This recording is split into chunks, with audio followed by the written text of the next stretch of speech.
Back everyone, you may be in a position where your iPad's cellular connection is just not working for some reason.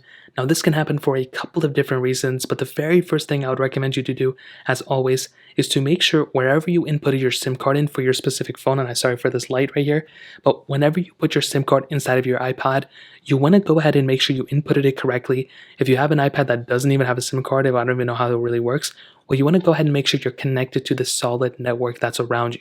If you're not, if you're in an area that has a really bad signal, well, then it's probably not going to work for you. But if you're watching this video, you probably have some form of, service. So if your service is very slow, then it's probably you're in a bad area. But if your service is normal and doesn't seem like anything's going bad, what you want to do then is you want to go ahead and restart your specific device. So you want to go ahead and find the specific button, credentials, whatever the specific buttons you want to go ahead and click in order to actually restart your iPad. So for most iPads, it's the power button as well as one of the volume up or volume down buttons. And at that point, you want to go and restart it. A majority of the time, this should end up fixing it, and that's really all you have to do.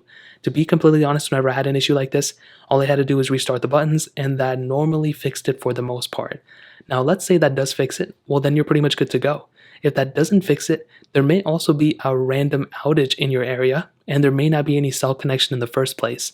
So if you're able to get Wi-Fi, but you're not able to get cell connection, and you know your SIM card is installed properly, and you know there's no other thing that's going on with your device, well, it may be because of a cell network outage, and there's really nothing you can do at that point either. Ultimately, if none of those other things fix it, what you can do is make your way over to your settings. You want to go and click software update, and you want to see if there's an update available if you're on Wi-Fi. If you're not able to go on Wi-Fi, you may have to go and take your iPad to like a Starbucks or somewhere else around you that has Wi-Fi and just temporarily connect to it to update to it.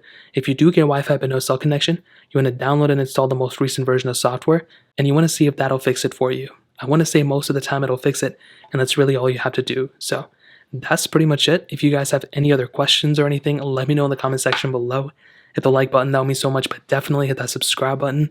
More importantly than everything else, I love every single one of you guys. Hopefully I'll catch you guys in the next video. Peace out till then.